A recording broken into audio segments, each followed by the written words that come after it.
हाँ भाई, good evening दोस्तों, बैठो जल्दी से अपनी जगह पे। तो दोस्त मेरे, लास्ट एंड फाइनल क्लास के अंदर एक टॉपिक स्टार्ट हो गया था अपना ब्लड, क्या यही बात थी क्या? और उस टॉपिक में भी मैंने स्टार्ट किया था प्लाज्मा, यही बात थी क्या? तो एक बार आपसे टॉपिक से जोड़ता हूं मैं आपको।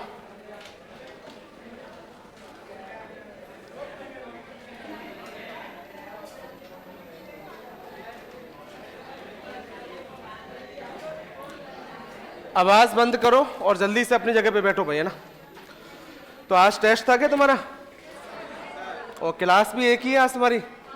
चलो कोई नहीं, मेरी क्लास की वजह से ये रहा था, एक टेस्ट था और क्लास थी, है ना? चलो, कब तक क्लास है? 6:30 तक? 6:30 तक है क्लास, देख लो। हाँ चेंज है, 6:30 बजे तक क्लास है। चलो देखो, सुनिए और समझिए। केवल पहले बता दूं जिससे थोड़ी सी हिम्मत रहेगी तुम्हारे, 6:30 बजे तक क्लास है, ठीक है? चलो, इसका एक रीजन था, क्लास तो मैं पहले क्लियर कर देता हूं। क्लास तुम्हारी 7:15 तक ही थी, किसी कारण से कल भी तुमने देखा हो या आज भी, वास्तविकता में यह है कि थोड़ी मेरी तबीयत ज्यादा खराब थी, फिर मजबूरी मुझे क्लास, क्योंकि आप एक क्लास के लिए आए थे और मुझे लेना था, कि इसलिए मैं क्लास के लिए तैयार होकर एक सवा घंटे जब बैठे हो तुम इतनी देर से, तो तुमको कुछ फायदा तो पहुंचाया जाए। तो वास्तविकता में मेरी कल भी थोड़ी तबीयत नाजुक थी और आज भी है, लेकिन फिर बात करते हैं, टॉपिक से जुड़ते हैं ना। प्रॉपर रूप से बात करूं दोस्त मेरे, तो टॉपिक चल रहा था, एक बार आप ढंग से सुनिए और समझिए। टॉपिक का नाम क्या था? अगर प्लाज्मा की बात करूं, कुछ बातें मैं बता चुका हूं, लेकिन जहां से मैं स्टार्ट करना चाहता हूं वहीं सुनिए आप लोग। मैंने आपसे कह दिया था कि प्लाज्मा के ब्लड के अंदर प्लाज्मा की मात्रा कितने % है? प्लाज्मा में सर्वाधिक मात्रा कितने %? यही बात थी क्या? अगर आपसे पूछे कार्बनिक और अकार्बनिक पदार्थ, 8 से, उनमें से कार्बनिक पदार्थ 7 से, उनमें से प्रोटीन पूछे तो 6 से 7। यहां तक किसी को दिक्कत है क्या? अगर मैं आपसे दोस्त मेरे बात करूं, तो मैंने कहा कि इस प्लाज्मा के अंदर पाई जाती है प्रोटीन। क्या पाई जाती है? और कितनी प्रोटीन थी? कितनी थी? पहले नंबर पर प्रोटीन थी, उसका नाम एल्ब्यूमिन। बोलो क्या नाम था? दूसरे नंबर पर प्रोटीन थी, उसका नाम ग्लोब्यूलिन। ग्लोब्यूलिन। इतनी बार चीज को याद करो कि ऑप्शन देख के बात समझ में आ जाए। हर चीज उंगलियों पे याद नहीं रह पाएगी, इतनी बार पढ़िए कि ऑप्शन दिखे, बात समझ में आ जाए कि ग्लोब्यूलिन नाम है। क्या नाम है? ग्लोब्यूलिन। तीसरे नंबर पर बात करूं तो इसका नाम है प्रोथ्रोम्बिन। क्या नाम था? प्रोथ्रोम्बिन। और चौथे नंबर पर थी, उसका नाम था फाइब्रिनोजन। यहां तक किसी को दिक्कत थी क्या? सुनिए आप लोग अच्छी तरीके से। सबसे पहले मैंने आपसे ये बोला था कि ये जो एल्ब्यूमिन प्रोटीन है प्लाज्मा के अंदर, ये कितने % थी? क्या ये बात सही थी क्या?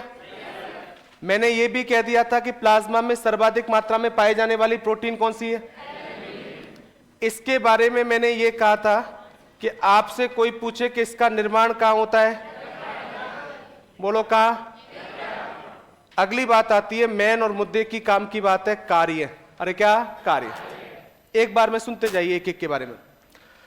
ये जो एल्ब्यूमिन प्रोटीन है प्लाज्मा के अंदर पाए जाने वाली, ये वो प्रोटीन है जो रक्त के परासरण दाब को, कौन से दाब को? इसको बोलते हैं ऑस्मोटिक प्रेशर। अरे कौन सा प्रेशर? एक ऐसा दाब जिससे रक्त आगे की ओर प्रवाहित हो। रक्त आगे की ओर क्या हो? और रक्त हमेशा उच्च दाब से किधर? एक झिल्ली के द्वारा जब प्रवाहित होता है तो उस दाब को हम बोलते हैं परासरण दाब। क्या बोलते हैं?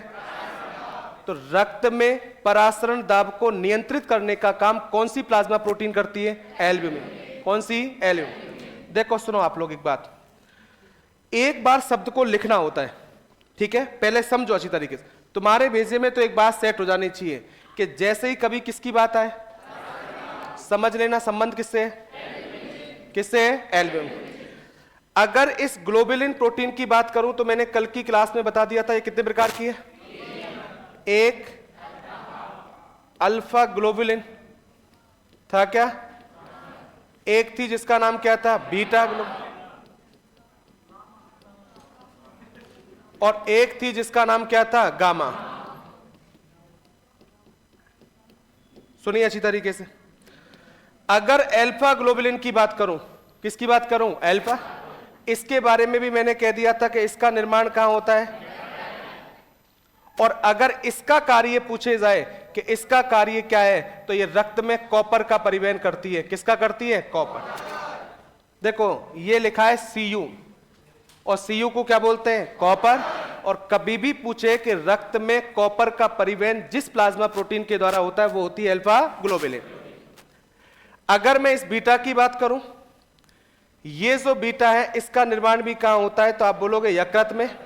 और अगर इसके कार्य की बात करूं तो ये रक्त में Fe का परिवहन करती है, और Fe को बोलते हैं आयरन। ये किसका परिवहन करेगी, कॉपर, ये आयरन का, किसका, आयरन। देखो भूलने की दृष्टि में बहुत बार दिक्कत होती है एग्जाम तक कि कौन कॉपर का है कौन आयरन का, तो एक बार समझो अच्छी तरीके से, तुमको दिक्कत ये नहीं आएगी, तुमसे पूछा जाएगा, मैं बताता हूं क्वेश्चन, तुमसे कहेगा अल्फा ग्लोबुलिन प्रोटीन का कार्य बताइए, ऑप्शन में 4 कार्य मिलेंगे, आप देख जाओगे। एग्जाम तक पहुंचते पहुंचते ये दिक्कत होगी, कौन कॉपर का कर रहा है कौन आयरन, तो एक बेजे में सेट कर लो। कॉपर में पहले C है, अरे है क्या, आयरन में क्या है, F, C और F में से पहले कौन आता है, C, बाद में कौन आता है, F, तो समझ लो। और अल्फा बीटा में से पहले कौन लिखते हो, बाद में, ये भी एक क्रम ही है कि पहले क्या लिखोगे, उसके बाद, उसके बाद। तो हमेशा याद रख लो जब भूलने की दृष्टि आए तो अल्फा वाला कॉपर का परिवहन करेगा और बीटा वाला किसका करेगा, आयरन। ठीक है, ये है पॉइंट। जो कुछ अलग है ना उसी के एग्जाम में पूछने के चांसेस भी क्या है, ज्यादा। ध्यान रखो, ये इस बार को छोड़कर पिछली बार पटवारी के एग्जाम में भी आया, और कोविड-19 की वजह से ये वैसे भी बड़ा इंपॉर्टेंट हो जाता है। ये जो गामा ग्लोबुलिन है इसके बारे में मैंने कहा कि इसका निर्माण कहां से होता है, तो आप बोलोगे लिम्फोसाइट से, लिम्फोसाइट्स। और आपसे कभी पूछे, ऊपर लिख रहा हूं कि आपसे पूछा जाए कि बताइए इसका कार्य क्या होता है, तो यह शरीर में रोग प्रतिरोधक क्षमता का विकास करती है। बोलो कौन सी क्षमता, रोग प्रतिरोधक क्षमता। कहने का मतलब मेरे दोस्त, हमारे शरीर को रोगों से लड़ने के लिए क्या करती है, तैयार।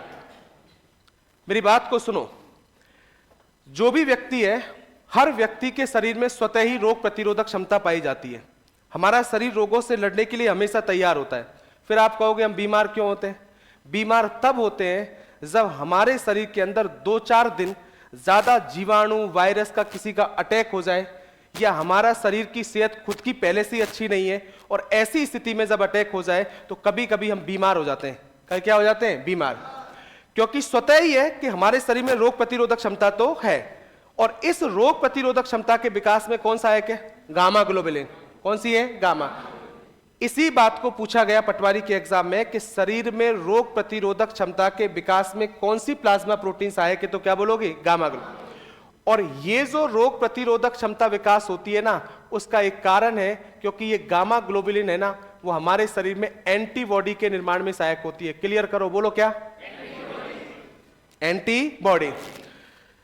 सुनना मेरी बात को, जैसा पूछे वैसा आंसर दो। अगर आपसे पूछे कि रोग प्रतिरोधक क्षमता के विकास में कौन सहायक है, तो भी क्या बोलोगे, गामा ग्लोबुलिन।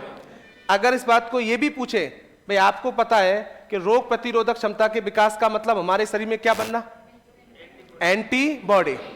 जब कभी भी हम बीमार होते हैं तो हमारे शरीर में कोई ना कोई एंटीजन जाता है, कोई ना कोई, उसके विपरीत बॉडी बनाती है एंटीबॉडी। क्या बनाती है, तो उस एंटीबॉडी के, या इसी का एक दूसरा नाम और भी है, इसको बोलते हैं इम्यूनोग्लोबुलिन।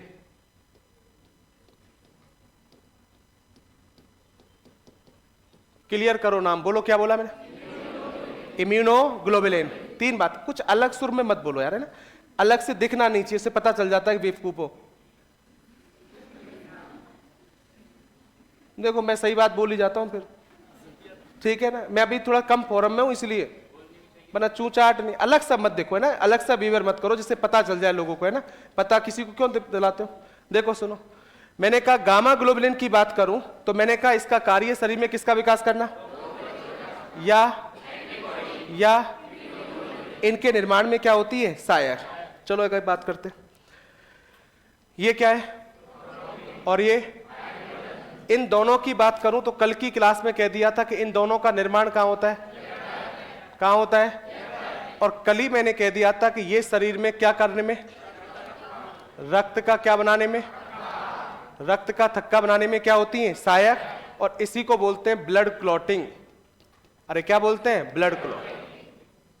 एक बार फिर दोबारा सुन लो दोस्त मेरे, जब कभी भी आपको चोट लगती है, क्या लगती है, 2 से 8 मिनट के अंदर उस स्थान से ब्लड का बहना रुक जाता है, उसको बोलते हैं ब्लड का थक्का बनना, या इंग्लिश में बोलते हैं ब्लड की क्या होना, क्लॉटिंग। या इसका एक नाम और भी है, इसको बोलते हैं रक्त का स्कंदन, रक्त का।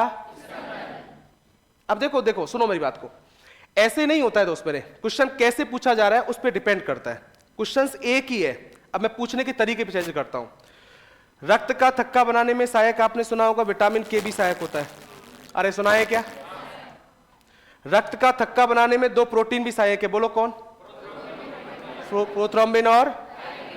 इसी टॉपिक में मैं बताऊंगा कि रक्त का थक्का बनाने में किसी ने सुना हो तो प्लेटलेट्स भी क्या होती है, सहायक। कौन सहायक है, प्लेटलेट। अब कभी माइनस मार्किंग में यही दिक्कत होती है कि अगर तुम्हारे पास आधा अधूरा ज्ञान है और तुम एक ही चीज को पढ़ के जा रहे हो, या तुम सोच रहे हो कि हम डायरेक्ट क्वेश्चनों के आंसर पढ़ जाएं और आंसर दे के आ जाए, तो अभी पढ़ने के लिए, खुश होने के लिए तो अच्छा है, लेकिन जब एग्जाम में जाओगे तो 4 क्वेश्चन सही करोगे तो 3 क्वेश्चन गलत कर दोगे, उनमें से कोई मतलब निकलेगा नहीं। इसलिए यह भी ध्यान रखना होता है। जैसे पूछा गया क्वेश्चन था कि आपसे पूछे क्वेश्चन कि रक्त का थक्का बनाने में सहायक है प्रोथ्रोम्बिन, फाइब्रिनोजन, विटामिन के, उपरोक्त सभी, उपरोक्त, क्योंकि विटामिन के भी रक्त का थक्का बनाने में क्या होता है, सहायक। वास्तविकता में बात करूं, आपकी बॉडी के अंदर 12 फैक्टर ऐसे होते हैं। साइंस वालों ने कभी सुना हो कितने फैक्टर, साइंस वाले तो ये भी सोच सकते हैं कि हमने 13 फैक्टर सुने थे। कितने सुने थे, 13। वास्तविकता में अब 13 नहीं है, 12 है। कितने हैं, एक फैक्टर को हटा दिया गया है। 12 फैक्टर हमारी बॉडी में ऐसे हैं जो रक्त का थक्का बनाने में क्या होते हैं, सहायक। उनमें से 2 ये भी हैं, एक का नाम और एक का नाम फाइब्रिन, ये भी रक्त का थक्का बनाने में क्या होता है, सहायक। चलो एक और सुनो मेरी बात, 2 ये हो गए, एक विटामिन के हो गया, विटामिन क्या हो गया, के। एक क्या हो गया, और एक और लिखवा रहा हूं, एक होता है कैल्शियम। क्या होता है, एक कैल्शियम भी एक ऐसा तत्व है जो रक्त का थक्का बनाने में क्या होता है, सहायक। गलती मत करना दोस्त मेरे, क्वेश्चन यही पूछेगा कि रक्त का थक्का बनाने में सहायक होता है। ऑप्शन में देगा के, ऑप्शन में देगा सोडियम, ऑप्शन में देगा कैल्शियम, ऑप्शन में देगा मैग्नीशियम। तो क्या आंसर दोगे, कैल्शियम। क्या, कुछ लोग अपना ही दिमाग लगाएंगे, विटामिन के। अगर विटामिन के लिखेगा तो वो लिख के देगा विटामिन के। ये के का मतलब यहां विटामिन के नहीं है, ये पोटेशियम है। क्या है, तो रक्त का थक्का बनाने में कैल्शियम तत्व भी क्या होता है, सहायक। चलो छोड़ो इनको, डायरेक्ट याद करो। कितनी प्लाज्मा प्रोटीन थी, एक का नाम, एक का नाम ग्लोबुलिन, एक प्रोथ्रोम्बिन, एक। भेजे में सेट करो सबका निर्माण, केवल किसको छोड़कर, किसको, उसका निर्माण लिम्फोसाइट्स। किससे, सिंपल सी भाषा में याद करो, परासरण दाब से संबंधित कौन है, एल्ब्यूमिन। बोलो कौन, कॉपर का परिवहन अल्फा, कौन सी, आयरन का परिवहन बीटा। रोग प्रतिरोधक क्षमता का विकास कौन सी, रक्त का थक्का कौन बनाएगी, प्रोथ्रोम्बिन और फाइब्रिनोजन, प्रोथ्रोम्बिन और।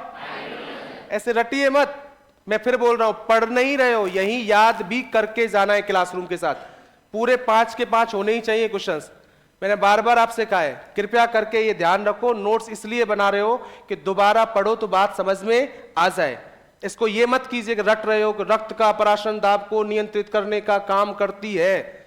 ऐसे नहीं करना, थ्योरी नहीं लिखनी है, वहां पर शब्द पकड़ो आपको। तो लिखो नीचे इसके अंदर, कल चल रहा था आपका, तो मैंने एक प्रोटीन लिखाई थी कल आपको, एल्ब्यूमिन। कौन सी थी, एल्ब्यूमिन। लिखो इसके अंदर,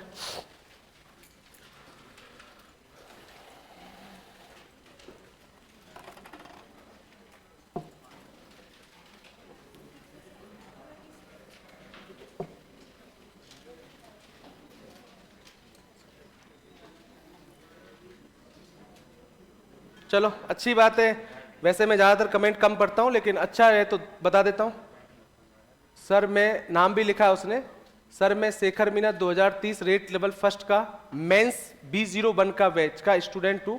आपसे पढ़ा हूँ। आज मैं government teacher all Rajasthan 400 rank. ठीक है, पढ़ तो सकता है ना, कोर्स तो हो सकता है ना किसी पर, वो किसी कारण से, तो उसने लिखा है तो झूठ तो नहीं लिखेगा। किसी कारण से खूब लोग सेलेक्ट हुए उत्कर्ष में से अच्छी तरीके से। बस आपको, जो लोग यहाँ काफी लोग पुराने पढ़े हुए हैं उनको बैचों में पता भी होगा, लेकिन कभी कभी क्या होता है, मैं आपको बताऊं कैसे होगा, मैं आपको बता देता हूं। कोई उनके रिलेटिव चला रहे हैं ना, साथ में उसका भाई है, कोई बहन चला रही है मेरे हिसाब से उनका है ना, उसने ऐसे लिखा है। कहने का मतलब मैंने ऊपर देखा फिर मैं समझ गया। ठीक है, तो क्यों लिखेगा? तो ये ध्यान रखो कि तैयारी करने की हिम्मत होनी चाहिए। लोग खूब सेलेक्ट होते हैं। जब क्लास में आओ ना तो ये मत देखो एग्जाम कब लगेगी क्या नहीं करेगी। ये समय ये होता है कि ये जो समय दिख रहे हो ना आप लोग, ये सबसे बड़ा सिलेक्शन का टाइम है। ये जो आप पढ़ रहे हो इस समय कॉन्फिडेंस को लो मत होने दो। ये सबसे बड़ा सिलेक्शन का, इस समय ऐसी पढ़ाई करो कि एक लक्ष्य बना लो। अगले 15 दिन में एग्जाम है। कितने दिन में? अगले 15 दिन में। अब ऐसा होगा तो तुम क्या कर सकते थे? 15 दिन में एग्जाम हो, ऐसे मन में है ना जिज्ञासा रहनी चाहिए। तो ये ध्यान रखो अच्छी तरह। तो बीच में बात करेंगे तो लिखो नीचे एल्ब्यूमिन। पहले लिख दिया सबने। निर्माण कहां हो रहा है? यकृत। कल 2-3 लाइनें लिखवा दी थी मैंने। हाँ मैं समझ गया। अब लिखो आप कार्य। कार्य लिखो इसका।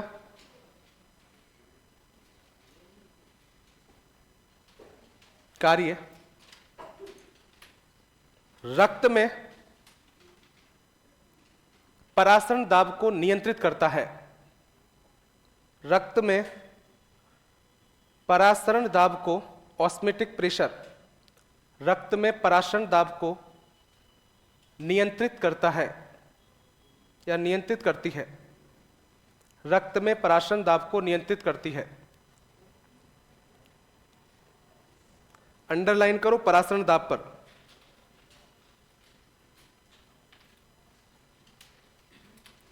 सेकेंड नंबर पे लिखो ग्लोब्यूलिन।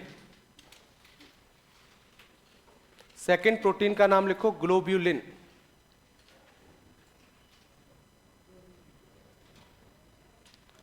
ग्लोब्यूलिन।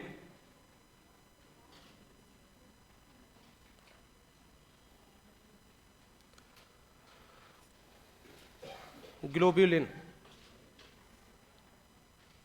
देख लिया? डैश लगा के। कितने प्रकार की है? सामने लिख लो 3 प्रकार की। शॉर्ट में लिखो केवल।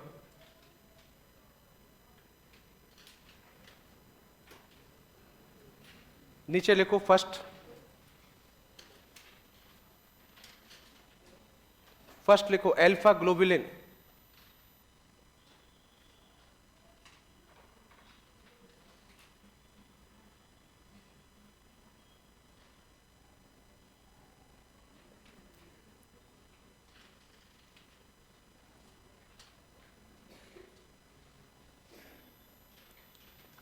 ठीक है, अल्फा ग्लोबुलिन लिख लिया सबने। सबसे पहले लिखो निर्माण। निर्माण लिखो इसका।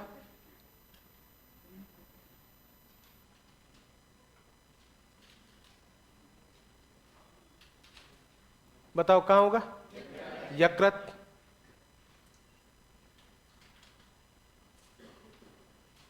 यकृत।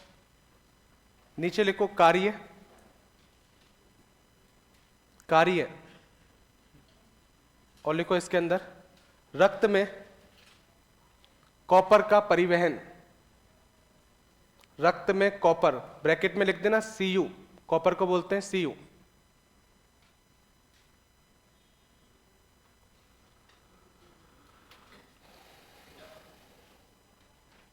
रक्त में किसका परिवहन? कॉपर का।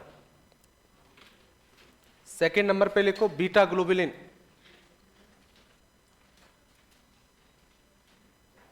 Beta globulin.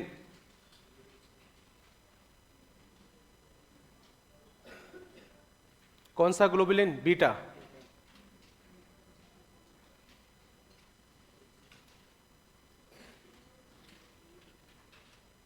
Beta globulin. क्या लिख लिया सबने? सामने लिखो निर्माण।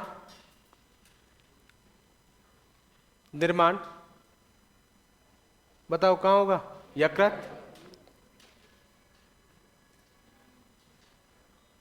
इसके नीचे लिखोगे कार्य, कार्य, बताओ क्या कार्य है? रक्त में आयरन का परिवहन।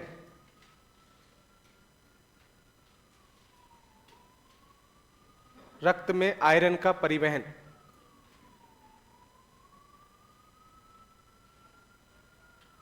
किसका परिवहन? आयरन का।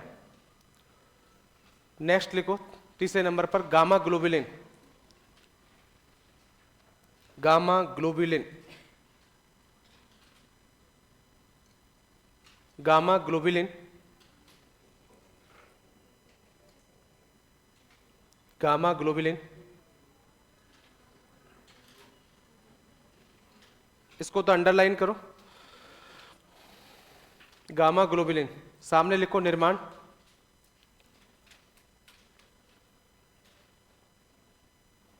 निर्माण, बताओ कहां होगा? Lymphocyte, lymphocyte, lymphocyte. नीचे लिखो कार्य। ये लिम्फोसाइट आएगा, ये एक प्रकार की क्या होती है? WBC है। क्या है? नीचे लिखो कार्य। गामा ग्लोबुलिन का कार्य लिखो। शरीर में, शरीर में रोग प्रतिरोधक क्षमता का,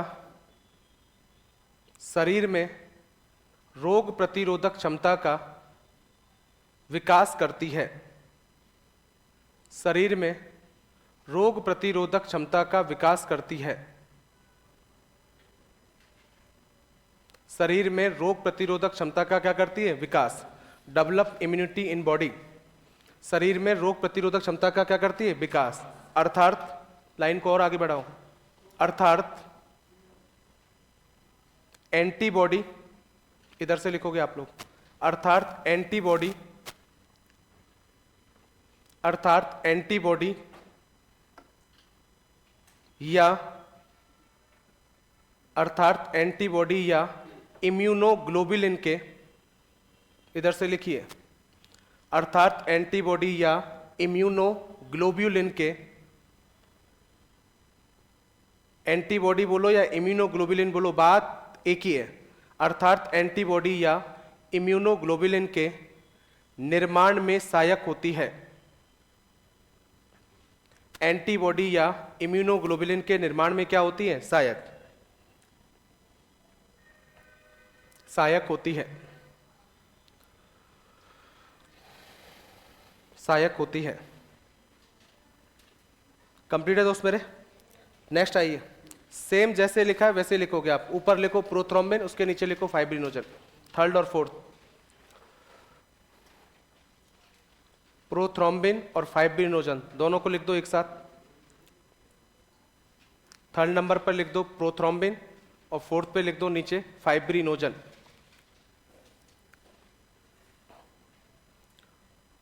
प्रोथ्रोम्बिन और फाइब्रिनोजन।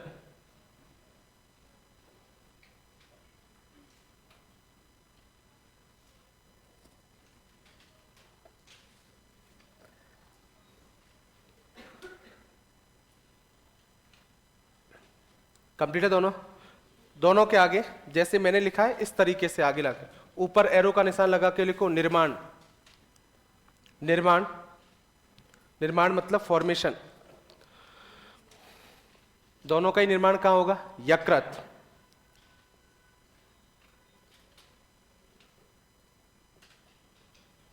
यकृत।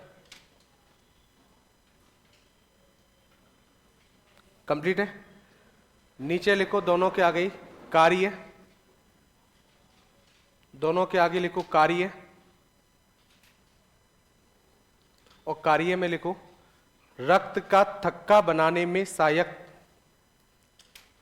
रक्त का थक्का बनाने में सहायक।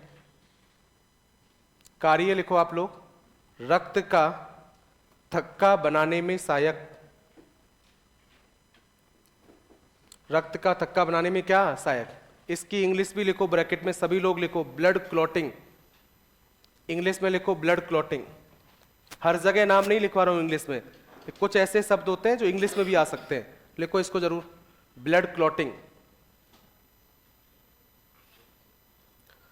रक्त का थक्का बनने को बोलते हैं ब्लड की क्या होना, क्लॉटिंग। क्लियर है क्या? और जहां रक्त का थक्का लिखा है उसके ऊपर ये शब्द और लिख दो, स्कंदन भी बोलते हैं इस शब्द को, स्कंदन होना। स्कंदन का मतलब क्या बनना होता है, थक्का बनना।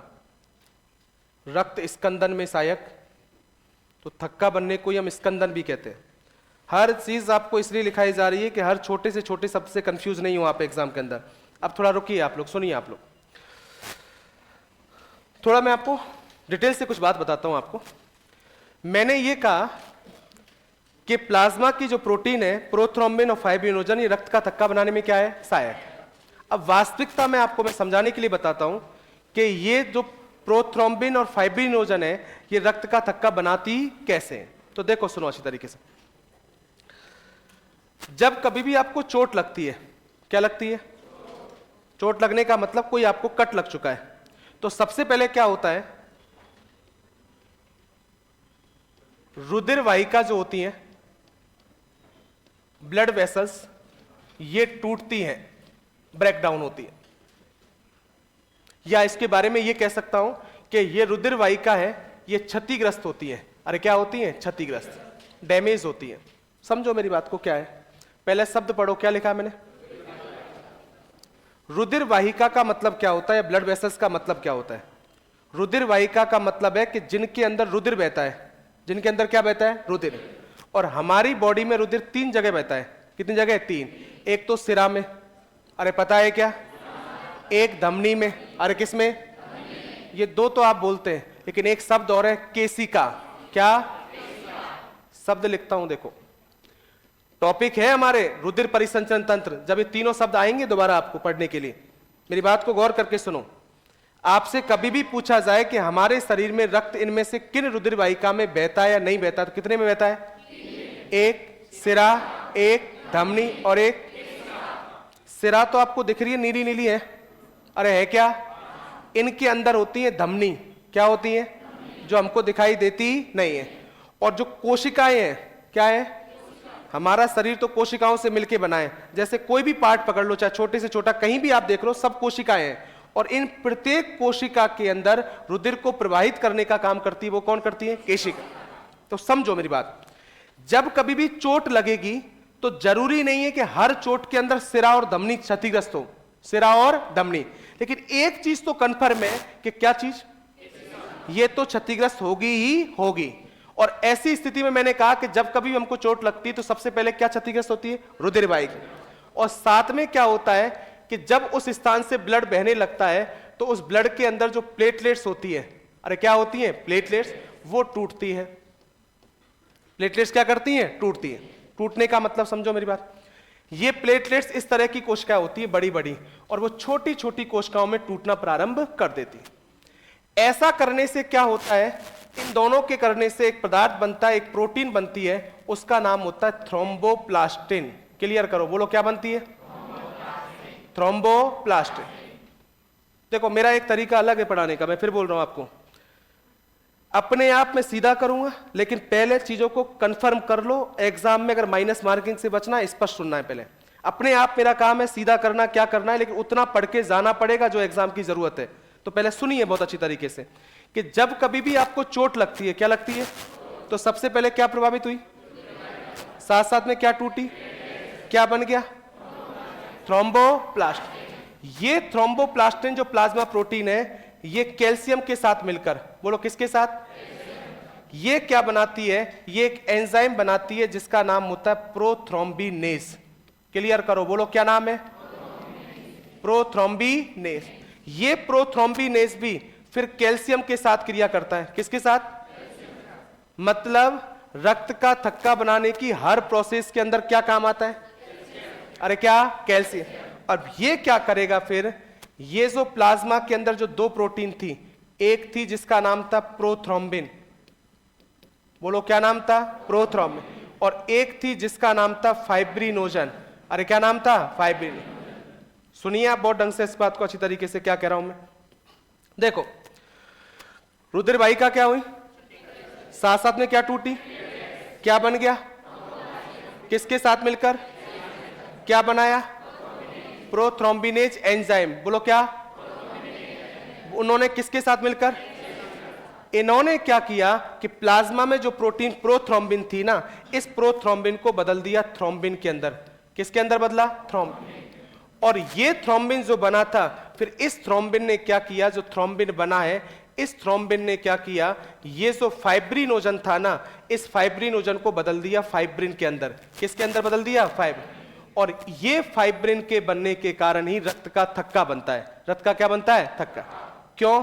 क्योंकि ये जो फाइब्रिनोजन होता है, ये रक्त में घुलनशील होता है। रक्त में क्या होता है? घुलनशील। जबकि फाइब्रिन बनता है, ये रक्त में अघुलनशील होता है। रक्त में क्या होता है? अघुलनशील। और इस अघुलनशील पदार्थ के बनने के कारण ही रक्त का क्या बनता है? थक्का बनता है, या ब्लड की क्या होती है? क्लॉटिंग। समझो मेरी बात। जैसे कभी चोट लगती है, तो चोट लगने के बाद जो घाव है ना, उस पर इस तरीके का एक जाल बन जाता है। अरे क्या बन जाता है? जाल। और ये क्या करता है कि ये जो फाइब्रिन है, ये कैसा है, और इसके कारण वो रक्त की क्या हो जाता है? थक्का बन जाता है, और वो ब्लड बाहर आ नहीं पाता। चलो अब छोड़ो इन बातों को। ये तो मैंने एक समझाने के लिए प्रोसेस बताई आपको, वास्तविकता में ब्लड की क्लॉटिंग होती कैसे। अब तुम एग्जाम पे आ जाओ। एग्जाम का मतलब नहीं कि हर चीज को इस तरीके से थ्योरी रूप में लिखना है। मैं आपको कुछ शब्द दे रहा हूं।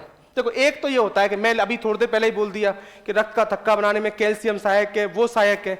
एक तुमको पता तो चले कि वास्तविकता में मैंने क्यों बोला है। अब आ जाइए आप लोग, पहला क्वेश्चन, रक्त का थक्का बनाने में क्या क्या सहायक है? फिर बोलो। प्रोथ्रोम्बिन सहायक है? यस के नो? फाइब्रिनोजन सहायक है? अब सुनो, प्लेटलेट सहायक है? क्योंकि प्लेटलेट्स भी काम आ रही। देखो इसको ऐसे भी समझो, ये नहीं होता तो ये नहीं बनता, ये नहीं बनता तो ये बनता क्या। इसका मतलब कैल्शियम भी रक्त का थक्का बनाने में क्या है? सहायक। और क्या सहायक है? थ्रोम्बोप्लास्टिन। और एक और मैं शब्द और बता देता हूं आपको, उसका नाम है विटामिन के। अरे बोलो विटामिन के। अब देखो सुनो, तुमको मैं डायरेक्ट याद करने के लिए बोल रहा हूं कि तुम तो बेजे में सेट कर ली। देखो पिछली बार एंटी क्लॉटिंग पदार्थ आया है। कौन सा? Anti clotting. तो जरूरी नहीं है क्लॉटिंग पूछ सकता है आपको बहुत अच्छी तरीके से।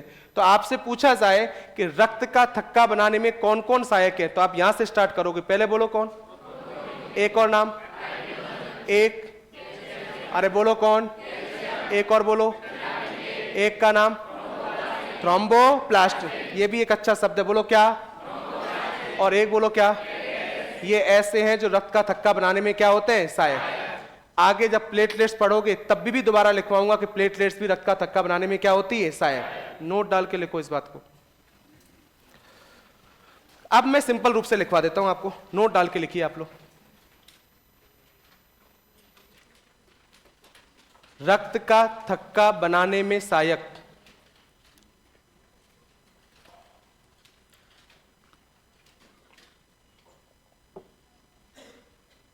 रक्त का थक्का बनाने में सहायक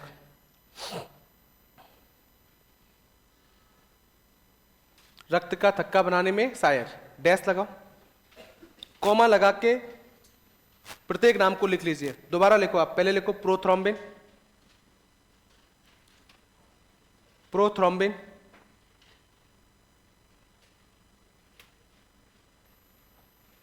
कॉमा लगा के लिखिए फाइब्रिनोजन, नीचे से लिखो फाइब्रिनोजन,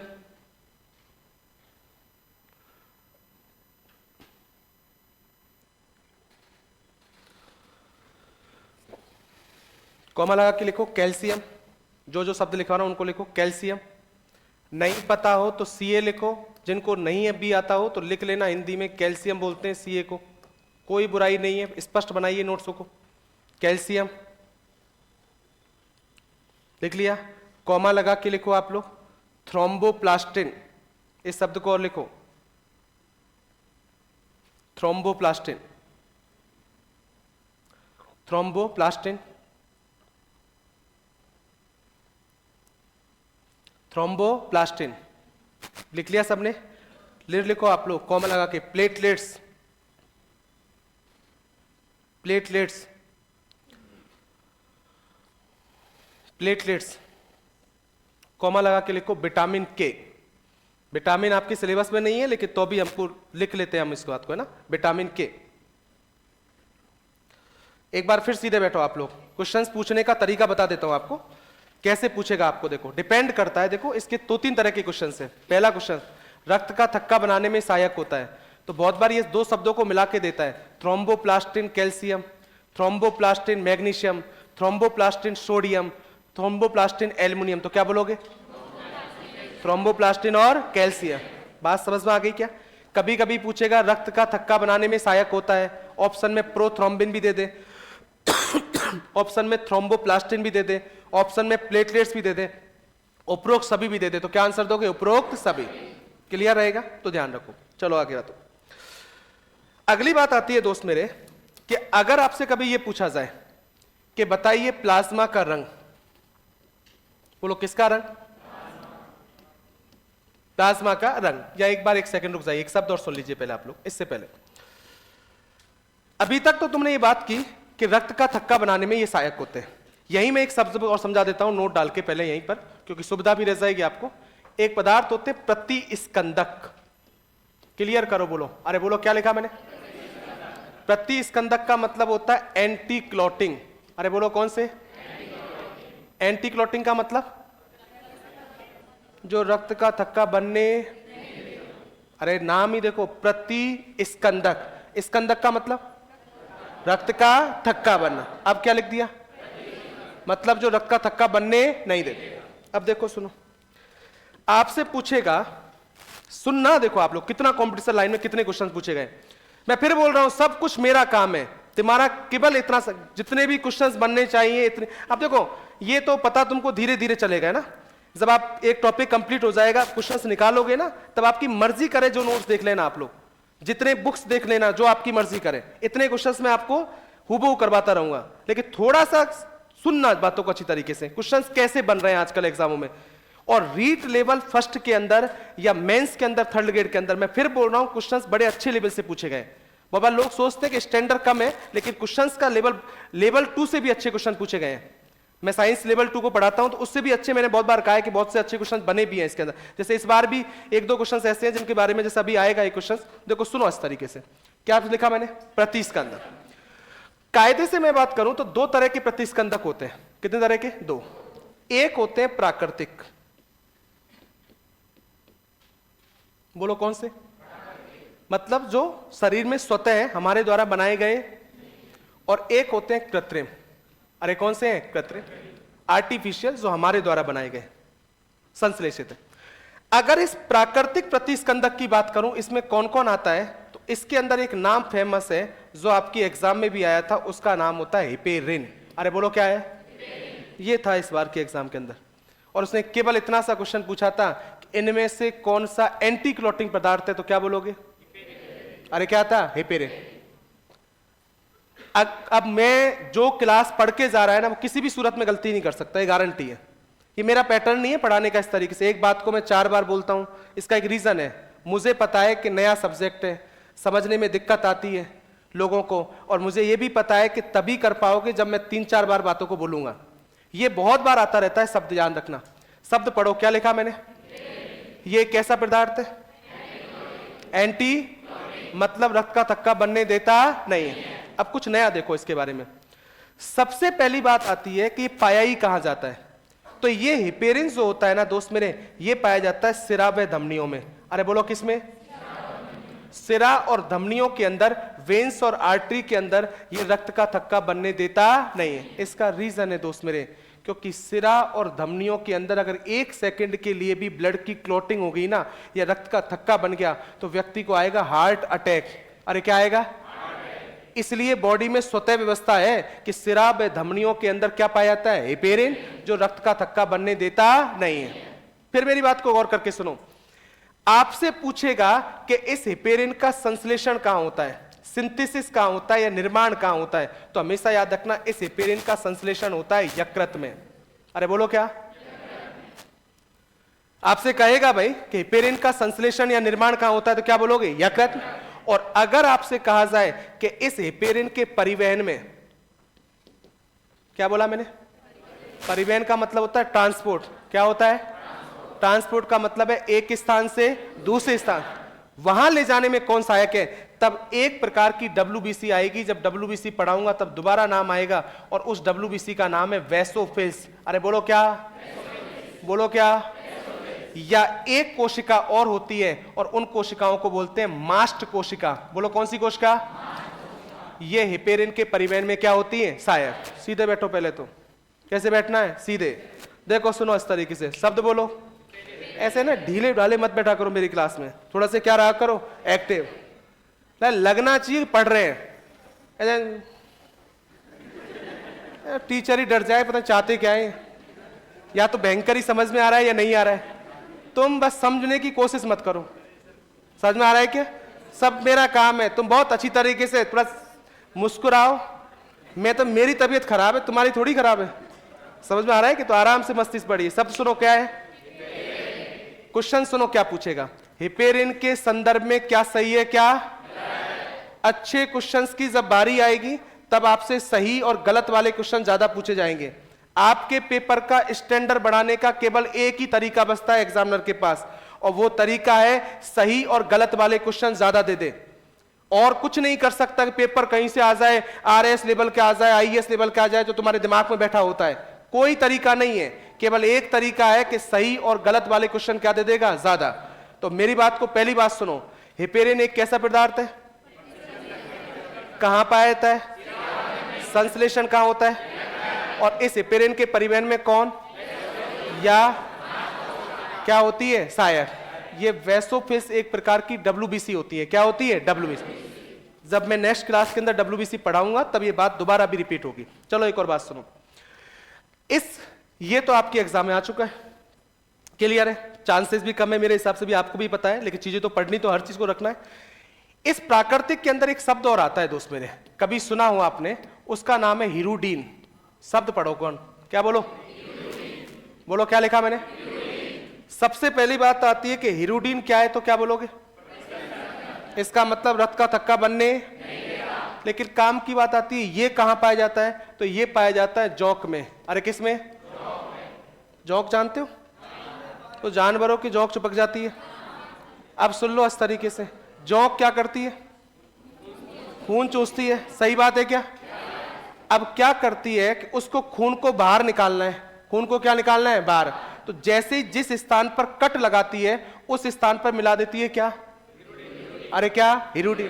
क्योंकि आपको पता है कट लगने के बाद कुछ समय के बाद रक्त का क्या बन जाएगा? थक्का। तो फिर रक्त को बाहर निकाल पाएगी क्या? नहीं। तो उसके पास पहले से भगवान ने एक क्षमता दे रखी है कि उसके पास हिरुडीन है। क्या है? तो जिस स्थान पर कट लगा देती है उस स्थान पर हिरुडीन मिला देती है, जिससे वो आसानी से ब्लड को क्या निकाल सके? बाहर। तो आपसे पूछेगा एग्जाम के अंदर कि जौक के अंदर इनमें से कौन सा प्रतिस्कंदक पदार्थ पाया जाता है, तो क्या बोलोगे? हिरुडीन। अरे क्या बोलोगे? क्लियर है क्या? ये तो हो गया। अब आ जाइए इस पर, बोलो क्या नाम है इसका? कौन सा है? कृत्रिम। इसका क्वेश्चंस बताता हूं पहले आपको।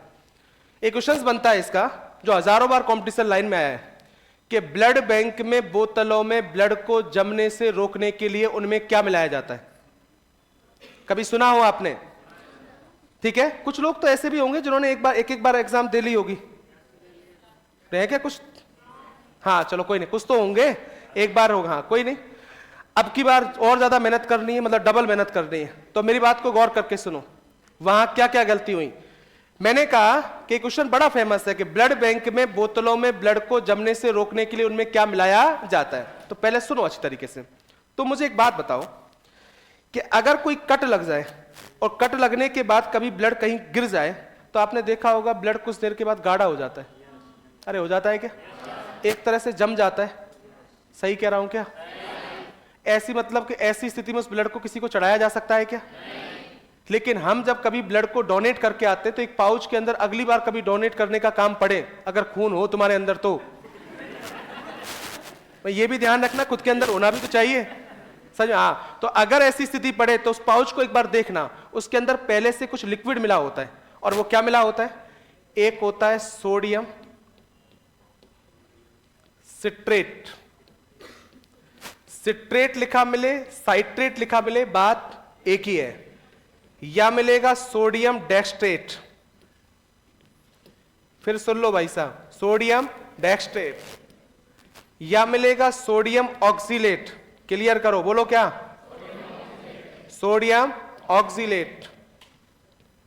और या मिलेगा चौथे नंबर पर एक नाम आता है ईडीटीए। अरे बोलो क्या? ईडीटी। साइंस वालों ने सुना हो तो मैं एक बार बोल देता हूं, कभी 11 12 में काम पढ़ा हो तो ईडीटीए की फुल फॉर्म होती है ethylene diamine tetra acetic acid. क्या बोला मैंने? Ethylene diamine tetra acetic acid. ये तो पागलो तुमको इसलिए बताया कि तुमको पता चल जाए कि इनको तो आता है। किसको? मुझको आता है, तुमको जरूरत। इससे थोड़ा सा क्या डेमो सेट हो जाता है। सीधे बैठ जाओ, करें ना। हाँ तो समझो भाई साहब, सिंपल सी भाषा में सुन लो इस तरीके से। आपको कोई याद नहीं करना है ना, आपसे कोई फुल फॉर्म पूछेगा, क्योंकि इसमें कुछ 1 2 4 साइंस के स्टूडेंट बैठे होते हैं, तो मेरा फर्ज बनता है किसी चीज को पूरा बोलने का। आपसे कोई नहीं पूछेगा, आपको केवल 4 शब्द याद रखने हैं कि ब्लड बैंक में बोतलों में ब्लड को जमने से रोकने के लिए उनमें क्या मिलाया जाता है। तो फिर बोलो क्या? सोडियम डेक्सट्रेट, सोडियम ऑक्सीलेट और ईडीटीए। शॉर्ट में आएगा 101% ईडीटीए। क्या मिलेगा? जरूरी नहीं है चारों नाम आए, या तो चारों आ सकते हैं या अधिकतम नाम आएंगे 3। कितने आएंगे? 3। और इन चारों में से कोई भी 3 नाम आपको मिल सकते हैं। ये दिमाग में रखना, ये ब्लड बैंक में बोतलों में ब्लड को जमने से रोकने के लिए उनमें मिलाया जाता है। ज्यादातर ऐसे ही पूछेगा इसको कि ब्लड बैंक में बोतलों में जमने से रोकने के लिए मिलाया जाता है। ऑप्शन देगा sodium citrate, sodium oxalate, EDTA, उपरोक्त सभी। तो क्या बोलोगे? उपरोक्त सभी। जैसे ही ब्लड बैंक आया है, अरे क्या है? Blood bank. तो एक बात और लिखा देता हूं आपको, कभी भी कहा जाए कि ब्लड बैंक में ब्लड को किस टेम्परेचर पे रखा जाता है? 4.4 डिग्री सेंटीग्रेड ताप पर। फिर बोलो कितने पर? 4.4 डिग्री सेंटीग्रेड ताप पर। कभी भी कहा जाए कि ब्लड बैंक में बोतलों में ब्लड को किस टेम्परेचर पे रखा जाता है तो 4.4 डिग्री सेंटीग्रेड। और कभी यह भी पूछा जाए कि 1 यूनिट ब्लड के अंदर, देखो अंतर है, आप सुनो अच्छी तरीके से, आप साइंस नहीं पढ़ रहे हो, अंतर है ना, समझे? शब्द को भी क्लियर करो, आप साइंस नहीं पढ़ रहे हो, आप जनरल साइंस पढ़ रहे हो। इसको लिखा होता है सामान्य। ऐसी चीजें वो एग्जामिनर आपसे उम्मीद करता है कि जो व्यवहारिक चीजें हैं। कैसी चीजें हैं? व्यवहारिक। जैसे आपको किसी को हम कहते हैं 1 यूनिट ब्लड दे के आए हैं हम, तो तुमको इतना तो पता हो कि 1 यूनिट का मतलब क्या होता है। तो 1 यूनिट बराबर कितना होता है? 350 ml होता है। कितने ml होता है? 350। अमेरिका के अंदर जब 1 यूनिट ब्लड देते हैं तो वहां देते हैं 420 ml। कितने ml? और हमारे यहाँ कहने का मतलब हमारे लोगों का विकास थोड़ा क्या है? कम है, खुद में ही खून की कमी है। स्वाभाविक बात है, क्योंकि नहीं ऐसे मत देखो इसको, बिल्कुल स्पष्ट है कि अभी आप देखोगे तो इंडिया में गरीबी अभी बहुत ज्यादा है।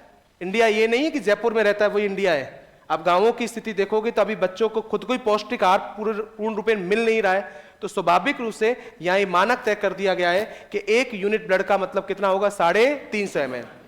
एक बार में आपने याद कर लिया, समझ लिया। अब सिंपल सी भाषा में याद रख लो, एंटी क्लॉटिंग पदार्थ 2 तरह के, एक प्राकृतिक और एक तो याद रखना पहला है हेपेरिन। क्या है? कहां पाया जाता है? सिरा और धमनियों में। निर्माण कहां होता है? यकृत में। कहां होता है? और हेपेरिन के परिवहन में कौन सहायक है? वैसोफिल्स। कौन? और एक कोशिका और सहायक होगी जिसका नाम है मास्ट कोशिका। कौन सी? मास्ट। लिखो पहले आप लोग, नोट डाल के, एक अलग से नोट और डालो दोबारा।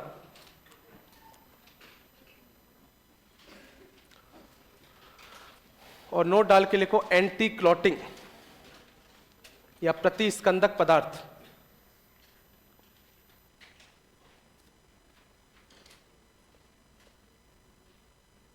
प्रतिस्कंदक पदार्थ।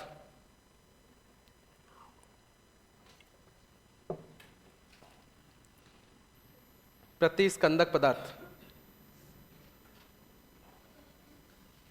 मैं जैसे बोल रहा हूं उतना ही लिखना है आपको। क्या आपने इतना लिख लिया सबने? टेस्ट लगाओ लाइन के आगे और सबसे फर्स्ट लिखो प्राकृतिक प्रतिस्कंदक। फर्स्ट नंबर पे लिखो प्राकृतिक प्रतिस्कंदक। प्राकृतिक प्रतिस्कंदक, नेचुरल।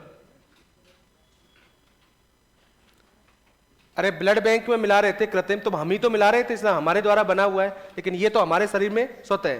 प्राकृतिक, प्राकृतिक प्रतिस्कंदक में पहला लिखो हिपेरिन,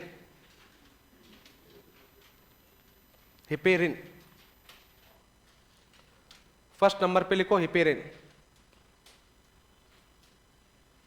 लिखो इसके सामने क्या होता है ये। सिरा व धमनियों में, लिख दो, मैं लिखवा रहा हूं स्पष्ट रूप से, सिरा व धमनियों में, सिरा व धमनियों में रक्त का थक्का बनने नहीं देता है। सिरा व धमनियों में रक्त का थक्का, सिरा व धमनियों में रक्त का थक्का बनने नहीं देता है।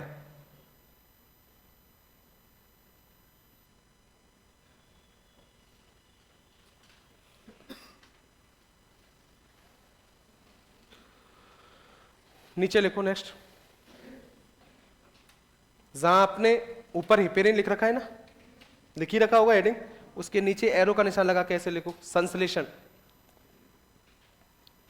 किसका संश्लेषण? हिपेरिन का संश्लेषण लिखो। बताओ कहां होगा? यकृत।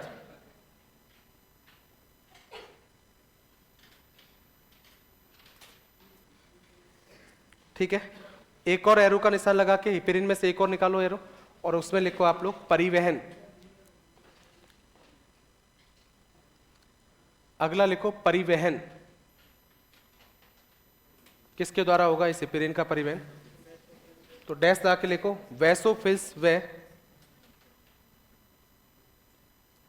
वैस, इधर से लिखो वैसोफिल्स व मास्ट कोशिका द्वारा, वैसोफिल्स व मास्ट कोशिका द्वारा,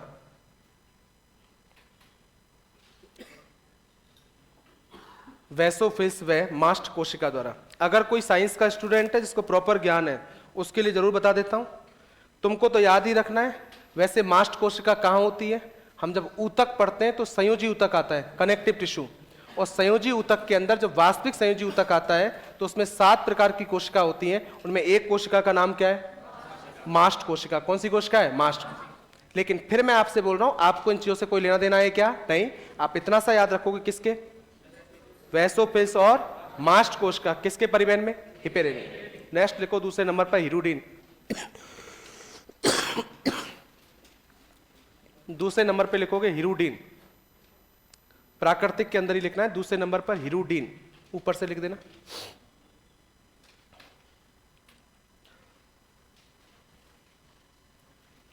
बताओ कहां पाया जाता है? जोंक में पाया जाता है, इतना लिख लो केवल।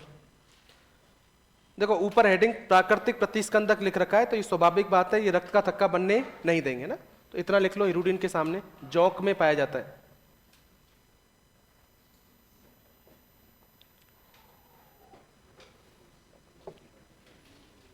जोंक में पाया जाता है।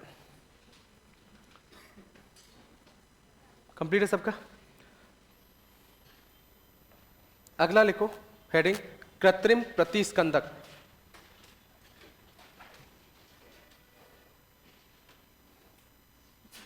कृत्रिम प्रतिस्कंदक,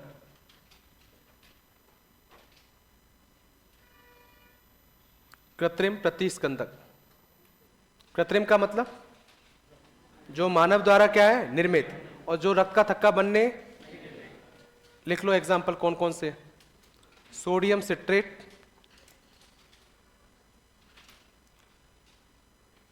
नाम लिखिए आप लोग, sodium citrate,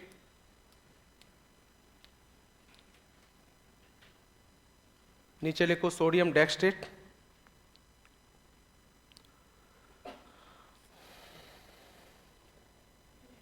sodium citrate, sodium dextrate,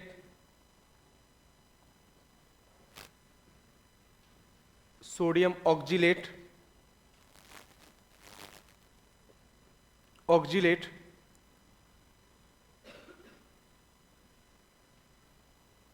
sodium citrate, sodium dextrate, sodium oxalate, और एक और लिख देना ईडीटीए, ईडीटीए। लिख लिया सबने? इसका क्वेश्चन पूछने का एक तरीका तो ये है कि इनमें से कौन सा कृत्रिम प्रतिस्कंदक है या नहीं, या एक तरीका क्या है तो उसको लिख लो नीचे, इनके नीचे एक पॉइंट लिख दो। ब्लड बैंक में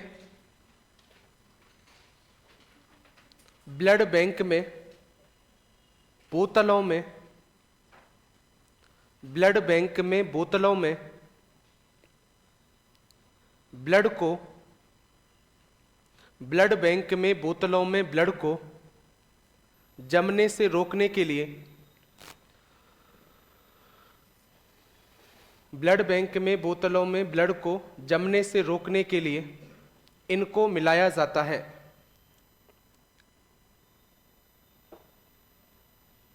रोकने के लिए इनको मिलाया जाता है। किनको? जो चार ऊपर लिखे हैं, आपको समझ में आ रही है मेरी बात? हाँ, इनको मिलाया जाता है। कंप्लीट। नेक्स्ट देखो नीचे, ब्लड बैंक में ब्लड को, यही लिख लो स्पष्ट रूप से इन दोनों पॉइंटों को भी।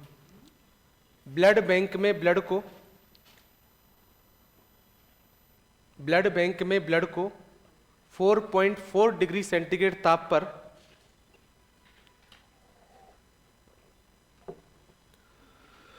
ब्लड बैंक में ब्लड को 4.4 डिग्री सेंटीग्रेड ताप पर रखा जाता है।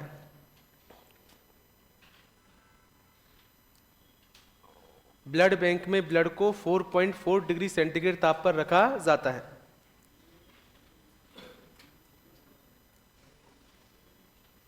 कंप्लीट है? एक लाइन और लिखो, एक यूनिट ब्लड बराबर, एक यूनिट ब्लड बराबर, एक यूनिट ब्लड बराबर, लिख लो डैश दाखिल, कितने ml होता है? 350 ml, 350 ml।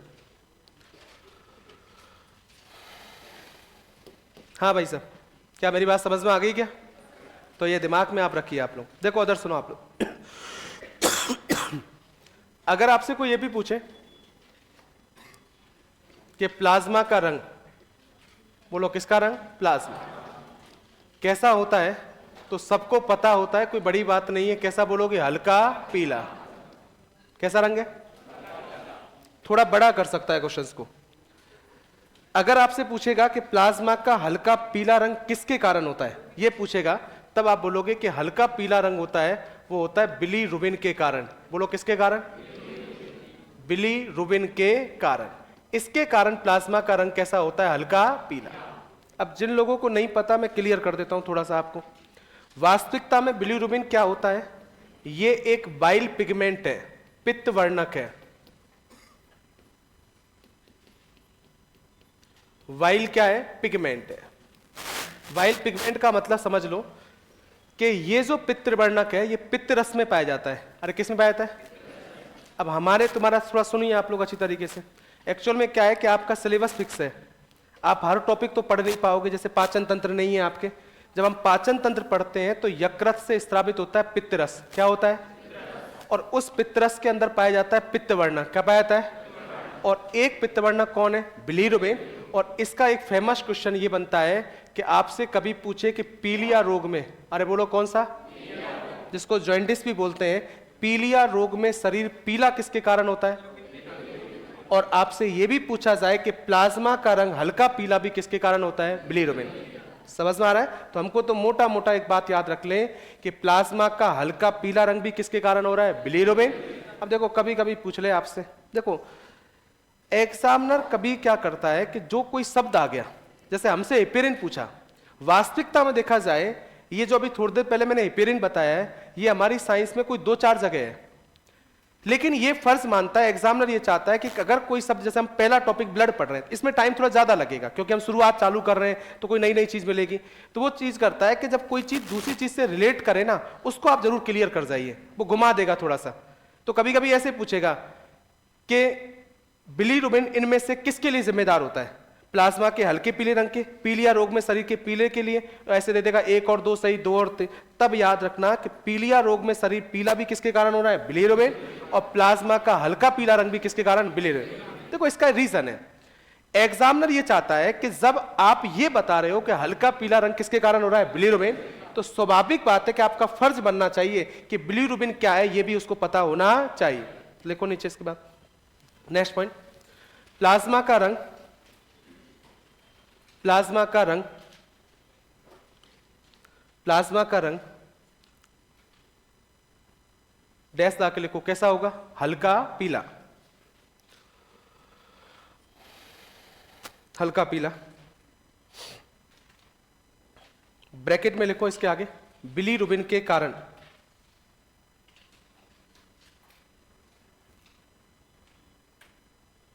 बिलीरुबिन के कारण।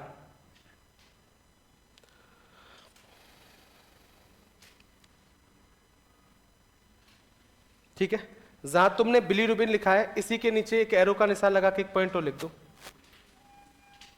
पीलिया रोग में शरीर पीला भी, पीलिया रोग में शरीर पीला भी, पीलिया मतलब जॉइंटिस, पीलिया रोग में शरीर पीला भी इसके कारण होता है,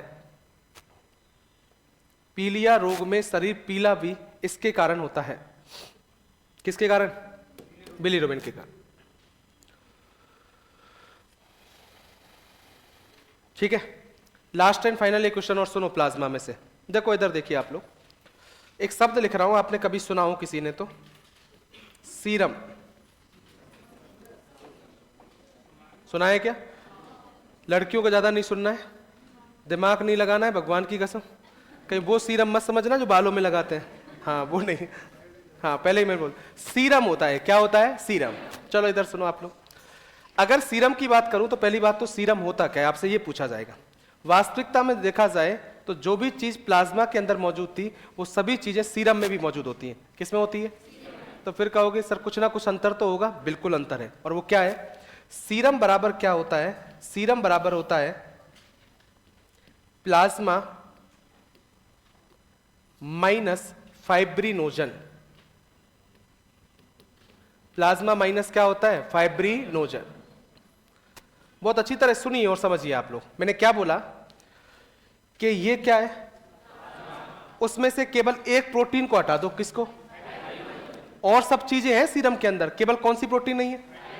तो उसको हम क्या कहेंगे? क्या कहेंगे? सीरम। तो देखो क्वेश्चन भी ऐसे पूछेगा, सीरम होता है plasma minus prothrombin, plasma minus albumin, plasma minus globulin, plasma minus fibrinogen. तो क्या बोलोगे? Plasma minus fibrin. चलो इधर सुनो आप लोग, आप मुझे बताइए जब प्लाज्मा के अंदर फाइब्रिनोजन नहीं होगा तो क्लॉटिंग हो पाएगी क्या? क्लॉटिंग हो पाएगी क्या? इसलिए मैं व्यवहारिक रूप से समझाता हूं सीरम होता क्या है। देखो सुनो, एक होता है पढ़ना, एक होता है व्यवहारिक, कुछ चीजें जानकारी भी थोड़ी होनी चाहिए। जब कभी भी आपको कोई चोट लग जाती है, क्या लग जाती है? चोट। तो आपने चोट लगने के बाद एक चीज देखी होगी कि कुछ समय के बाद उस स्थान से रक्त का बहना तो रुक जाता है, लेकिन उस स्थान से एक पीले रंग का चिपचिपा पदार्थ स्रावित रहता है। अरे होता है क्या? और वास्तविकता में वो क्या होता है? सीरम होता है। क्या होता है? सीरम। तो कभी भी कोई कहे ना कि सीरम क्या होता है, तो प्लाज्मा माइनस फाइब्रिनोजन, हमको याद इतना रखना है। लिखो नीचे, सेम उतारो ऐसे कैसे, सीरम बराबर प्लाज्मा माइनस फाइब्रिनोजन।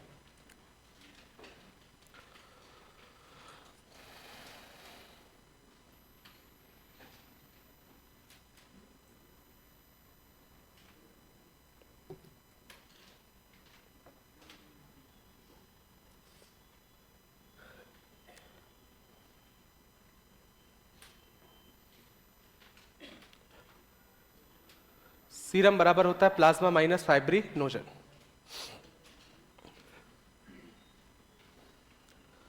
कंप्लीट है क्या? तो ये मैंने कल से और आज तक की क्लास में इस टॉपिक में से केवल एक पॉइंट के बारे में बताया जिसका नाम है प्लाज्मा। क्या नाम है? टॉपिक से जुड़िए आप लोग। टॉपिक का नाम ब्लड था क्या? उसके दो पार्ट थे, कितने थे? एक, दूसरा हेडिंग डालो रुधिर कणिकाएं।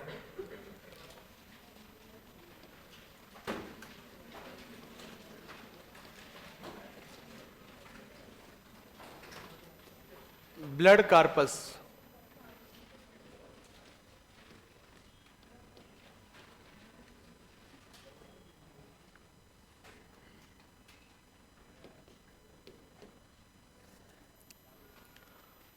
रुधिर कणिकाएं।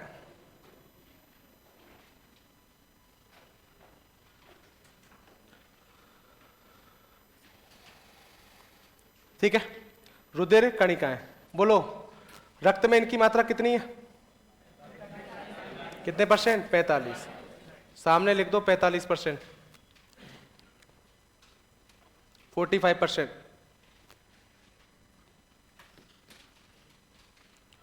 बोलो ये कितने प्रकार की है? फर्स्ट लिखो कौन सी है? फर्स्ट हेडिंग डालो आरबीसी।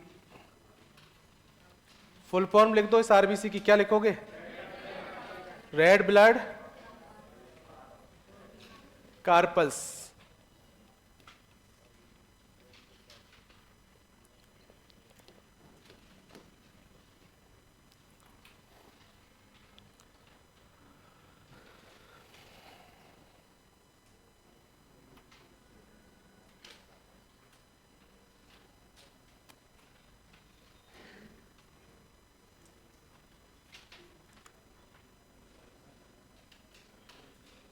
हाँ भाई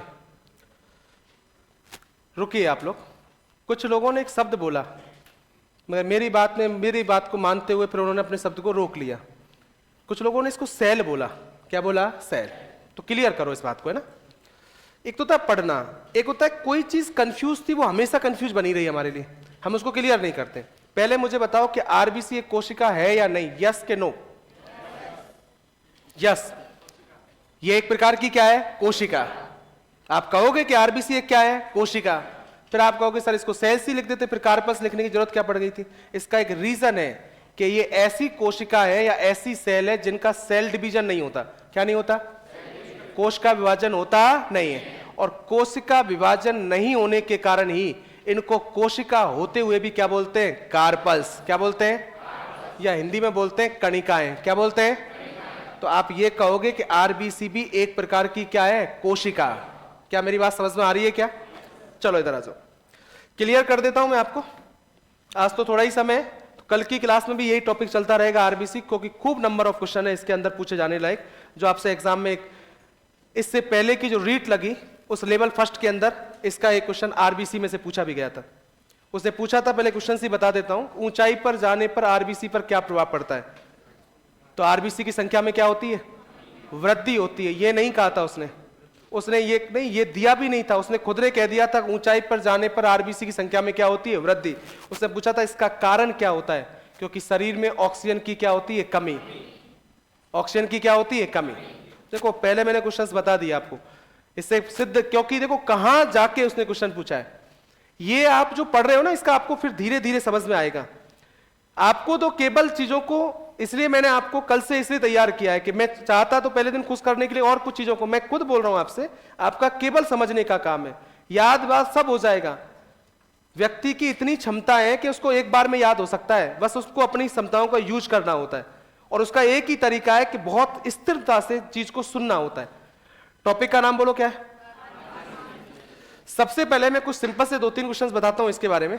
इस आरबीसी का एक दूसरा नाम भी है दोस्त मेरे, इस आरबीसी को बोलते हैं इरिथ्रोसाइट। बोलो क्या नाम है? इरिथ्रोसाइट। वास्तविकता में इसके दूसरे नाम का मतलब क्या है मैं समझा देता हूं आपको। वास्तविकता में ये आरबीसी का लैटिन भाषा के अंदर नाम है। किसके अंदर?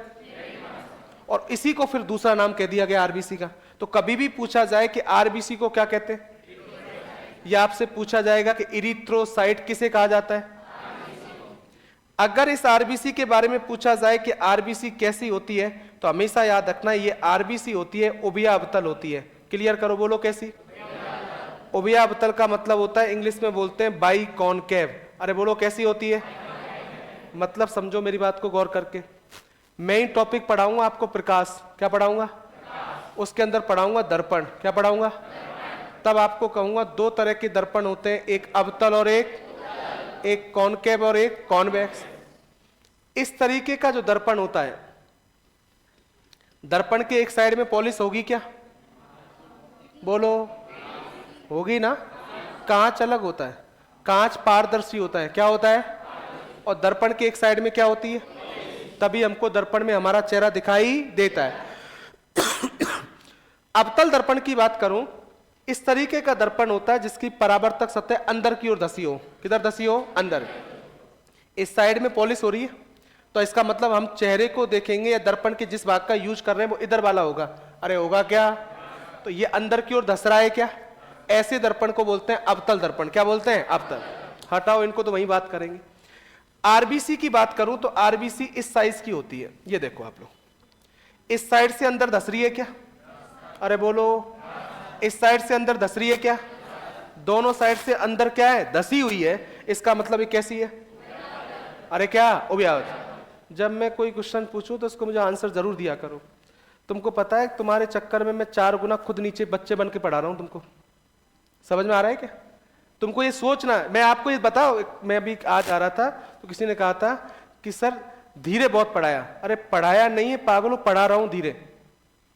स्पीड तो मेरी इतनी है कि चलती चली जाएगी स्पीड। तो आपको ही पता है, तो मैं तो सिलेबस सेकंड को भी पढ़ाता हूं। समझ में आ रहा है? सब्जेक्ट को भी पढ़ाता हूं मैं, सेकंड ग्रेड को भी पढ़ाता हूं, फर्स्ट ग्रेड को भी पढ़ाता हूं। ये तो मेरा रीजन ही फंस जाता है कि मैं 3 सब्जेक्ट पढ़ाता हूं, बायोलॉजी, फिजिक्स और केमिस्ट्री। इसलिए मैं तुमको पढ़ा देता हूं। तुम भी क्या याद रखोगे? तुम्हारे चक्कर में पागलों को मैं तो खुद नीचे आके कर रहा हूं कि जब तक अगर मैं यहां नहीं आया ना तो तुमको समझ में आएगा क्या? मैं तो साइंस की तरह साइंस पढ़ा ही नहीं रहा हूं तुमको। मैं तुमको इस तरीके से पढ़ा रहा हूं कि तुम्हारे एक एक बच्चे के दिमाग में बात बैठ जाए। ठीक है? तो जब बात को सुना करो, क्या इधर से अंदर धसा हुआ है क्या? क्या इधर से धस रहा है क्या? दोनों साइड से अवतल दर्पण की बात ही है। किसकी बात ही? अवतल। इसलिए इसको क्या बोला है? उभयावत। अरे क्या बोला है? उभयावत। अगली बात सुनो। आरबीसी की बात करूं तो इसके बारे में एक बात यह भी याद रखना कि आरबीसी केवल कशेरुकी प्राणियों में पाई जाती है। बोलो किसमें? किसमें? अरे बोलो किसमें? कशेरुकी को बोलते हैं इंग्लिश में वर्टिब्रेट। बोलो किसमें? वर्टिब्रेट। समझो इसका मतलब क्या होता है। दोस्त मेरे, जितने भी जंतु हैं, जितने भी क्या है, अब थोड़ा एक क्वेश्चंस करने का तरीका, इससे आंसर नहीं लगेगा तुम्हारा, लेकिन थोड़ा समझो अच्छी तरीके से। जितने भी जंतु आपको दिख रहे हैं उन जंतुओं का सबसे पहले किया गया वर्गीकरण। क्या किया गया? क्लासिफिकेशन किया गया साइंस में। और जंतुओं को 2 भागों में बांटा। कितने भागों में? एक को बोला कशेरुकी। बोलो क्या? कशेरुकी या वर्टिब्रेट का मतलब है जिनके अंदर रीढ़ की हड्डी पाई जाती है। और एक को बोला अकशेरुकी। बोलो क्या? जिनके अंदर रीढ़ की हड्डी या नोटोकॉर्ड या वर्टिब्रल कॉलम पाई जाती नहीं है। तो मैंने कहा जिनके अंदर रीढ़ की हड्डी या अकशेरुकी प्राणी है उनके अंदर आरबीसी भी पाई, केवल किस में पाई जाती है? कशेरुकी। लेकिन सुनो अच्छी तरीके से। अब हुआ क्या दोस्त मेरे, लामा मत रहो सीधा, ठीक है? अभी सुनो अच्छी तरीके से बात को। ये जो कशेरुकी प्राणी है, कौन से प्राणी है? कशेरुकी। इनको भी 5 वर्गों में बांटा गया है। कितने वर्गों में? 5। सुनना मेरी बात को दोस्त मेरे, कहने का मतलब कि रीढ़ की हड्डी पाई जाती थी उन जंतुओं को हमने क्या बोल दिया? कशेरुकी। लेकिन अब भी इनमें अंतर था। कुछ जंतु ऐसे थे जो जल में रह रहे हैं। किस में? कुछ ऐसे थे जो थल में रह रहे हैं। किस में रह रहे हैं? कुछ ऐसे थे जो जल और थल दोनों में रहे। कुछ हवा में उड़ रहे हैं। कहां उड़ रहे हैं? हवा में। किसी के हृदय में 4 चैम्बर थे। कितने थे? 4। किसी में 2। कहने का मतलब जंतुओं में अंतर था और इस आधार पर इन कशेरुकी प्राणियों को 5 वर्गों में बांटा गया। कितने वर्गों में? 5। उनमें से पहले वर्ग का नाम था पिसीज। अरे बोलो कौन सा? दूसरा वर्ग था जिसका नाम था एम्फीबिया। अरे बोलो क्या था? एम्फीबिया। क्या नाम था?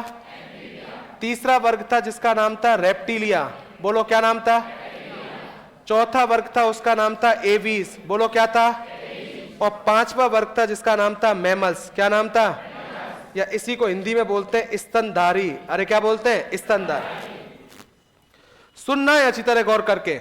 मैंने क्या बोला? कशेरुकी प्राणियों को कितने वर्गों में बांटा गया है? फिर बोलो, पहला, दूसरा, तीसरा, चौथा, 5वां। ये जो पिसीज वर्ग है इस वर्ग में आती है मछली। अरे कौन? ज्यादातर जितनी भी मछलियां हैं वो किस वर्ग में आती हैं? एम्फीबिया वर्ग में आते हैं मेढक। कौन आते हैं? ज्यादातर जितने भी मेढक है सब किस में आते हैं? रेप्टिलिया वर्ग में आते हैं जो रैंक के चलते हैं। रुक जाओ एक बार, जो कैसे चलते हैं? रैंक के। एक तो नाम सबने सुना है, सर्प। सुना है क्या? लेकिन मैं आपके लिए कुछ और भी जंतु लिख रहा हूं क्योंकि मुझे आगे जरूरत पड़ेगी। सर्प आएगा, इसी के अंदर आएगा मगरमच्छ। बोलो क्या? इसी के अंदर आएगा घड़ियाल। क्या आएगा? होने को तो इसके अंदर छिपकली भी आएगी। कौन आएगी? छिपकली। लेकिन अभी 3 याद रखना। फिर बोलो कौन? सर्प, मगरमच्छ, घड़ियाल किस में आते हैं? एविस वर्ग में आते हैं पक्षी। कौन आते हैं? और इनके अलावा बचे कुचे जितने भी जंतु हैं, जैसे मैमल्स वर्ग में मनुष्य आता है। अरे कौन? मनुष्य नहीं दोस्त मेरे, शेर, चीता, कुत्ता, बिल्ली, गधा, सुअर, इन सबको तुम्हारे साथ रखा गया है। और किस वर्ग में? अरे किस में? मैमल्स। तुम्हारे लिए इतना तुम भी क्या याद रखोगे? इतना बोल सकता हूं तुम्हारे लिए कि इन में से तुम सबसे श्रेष्ठ जंतु हो। कैसे जंतु हो? श्रेष्ठ। कोई नहीं कह सकता, मैं ही कह सकता हूं तुमसे जंतु बस, क्योंकि हम सब क्या हैं? जंतु। किस वर्ग में आते हैं? आप कहोगे फिर इतनी कृपा क्यों की, श्रेष्ठ क्यों कर दिया? अरे सही है क्या? बिल्कुल है। अभी घड़ी पे मत देखो, थोड़ी देर है ना, साहब बच्चों जैसे हरकत नहीं करनी। अगर मैं कोई चीज समझा रहा हूं तो समझो उसको। अपने 1 मिनट 2 मिनट लेट चले जाएंगे, लास्ट क्लास मेरी है। तो मैंने क्या बोला, क्योंकि मैं एक बार रिपीट जरूर करूंगा जो मैंने पढ़ा है। मैंने ये कहा आपसे कि श्रेष्ठ क्यों बोला है? श्रेष्ठ इसलिए बोला है कि जितने भी जंतु मैमल्स वर्ग में आते हैं उनमें से सबसे ज्यादा दिमाग किसका विकसित होता है? मनुष्य का। बस ये श्रेष्ठता खत्म तो बच गए जंतु। अरे बोलो, श्रेष्ठता खत्म तो बच गए क्या? तो बस श्रेष्ठ का मतलब है कि हमारा दिमाग सबसे ज्यादा क्या होता है? विकसित। अब देखो, सुनो आप लोग अच्छी तरीके से। एक क्वेश्चंस के लिए आपको इतनी बातें बताई हैं। अब क्वेश्चन सुनो क्या पूछेगा तुमसे। ये नहीं पूछा जाएगा तूने लिख, आपकी बुक्स में यही लाइन लिखी गई है केवल। और सुनिए अच्छी तरीके से, आपसे पूछेगा क्वेश्चन, मैं पूछ रहा हूं, आंसर तुमको देना है। आपसे पूछा जाएगा इनमें से कौन सा जंतु है जिसमें आरबीसी नहीं पाई जाती? ऑप्शन सुन लो, मनुष्य, मेंढक, मछली, कॉकरोच। अब तुमको नहीं पता कॉकरोच में पाई जाती है नहीं पाई जाती, लेकिन तुमको यह पता है कि ये 3 जो है उनके अंदर तो आरबीसी पाई जाती है। क्या मेरी बात समझ में आ रही है क्या?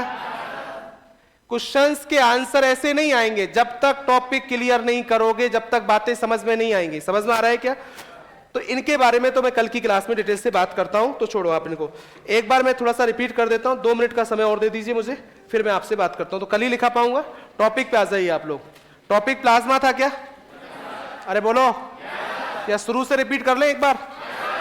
टॉपिक का नाम रक्त था। क्या नाम था? रक्त। रक्त एक तरल संयोजी ऊतक है। अध्ययन क्या कहलाया? हीमेटोलॉजी। सामान्य व्यक्ति में रक्त की मात्रा, फीमेल में पूछे, किसी व्यक्ति में रुधिर शारीरिक भार का 7 से। रक्त की उत्पत्ति भ्रूण की किस परत से हुई? रक्त का पीएच कितना है? मतलब हल्का। फिर प्लाज्मा स्टार्ट किया था क्या? रक्त में प्लाज्मा की मात्रा, प्लाज्मा में सर्वाधिक मात्रा कितनी है? 90 से। कार्बनिक और अकार्बनिक पदार्थ 8 से। कार्बनिक पदार्थ 7 से। प्रोटीन 6 से 7। केवल क्वेश्चंस पूछूंगा, आंसर देना है डायरेक्ट। समझ में आ रही है क्या? सीधे बैठो, पहले दिमाग को स्थिर रखो। एक बार में उल्टा सीधा नहीं देना चाहिए, एक बार में आंसर देना है। रक्त का थक्का बनाने में सहायक प्रोटीन कौन कौन सी है? प्रोटीन बतानी है आपको केवल, प्रोथ्रोम्बिन और फाइब्रिनोजन। बोलो एक बार फिर, कौन? मुझे बताओ, ऑप्शन देख के आंसर दे देते क्या? चलो फिर मैं बताओ, रक्त का थक्का बनाने में सहायक तत्व कौन सा है? कौन सा? रक्त का थक्का बनाने में सहायक विटामिन कौन सा है? क्या प्लेटलेट्स भी रक्त का थक्का बनाने में सहायक है? और मैंने कहा थ्रोम्बोप्लास्टिन भी रक्त का थक्का बनाने में सहायक। मैंने कहा रक्त में कॉपर के परिवहन में सहायक कौन है? Alpha globulin. आयरन के परिवहन में कौन सी? रोग प्रतिरोधक क्षमता का विकास। एंटीबॉडी के निर्माण में सहायक। इम्यूनोग्लोबुलिन के निर्माण में सहायक। परासरण दाब से संबंधित एल्ब्यूमिन। सीधे बैठो, दिमाग को फिर स्थिर रखो। मैंने फिर बोला यार तिरछे बैठे ना तो मामला गड़बड़ हो जाएगा। इतनी क्या हो गया? मैं बोल रहा हूँ, बाहर फेंक दूं उठा। हाँ ध्यान रखना। हाँ फिर सुन लो इस तरीके से, परासरण दाब से संबंधित। किससे? परासरण दाब। अगली बात फिर सुनो अच्छी तरीके से, आंसर देना है एक बार में। ब्लड बैंक में ब्लड को किस टेम्परेचर रखा जाता है? 4.4। 1 यूनिट ब्लड बराबर 3.5। अगर प्लाज्मा में से फाइब्रिनोजन हटा दो क्या बचेगा? क्या? प्लाज्मा का रंग कैसा है? हल्का। किसके कारण होता है? बिलीरुबिन के। इसी के कारण पीलिया रोग में भी शरीर। मैंने कहा सिरा और धमनियों में रक्त का थक्का बनने कौन नहीं देता है? कौन? हेपेरिन का संश्लेषण कहां होता है? हेपेरिन का परिवहन कौन करता है? वैसोफिल्स या मास्टकोश का। फिर एक बार बोलो, वैसोफिल्स या। जौक में क्या पाया जाता है? हीरुडीन। अरे बोलो क्या? यही बात है क्या? और ब्लड बैंक में ब्लड को बोतलों में जमने से रोकने के लिए sodium citrate, sodium dextrate, sodium oxalate और एक था EDTA। ऑप्शन देख के आंसर दे दोगे क्या? बहुत है आज के लिए, भगवान की कसम। धन्यवाद।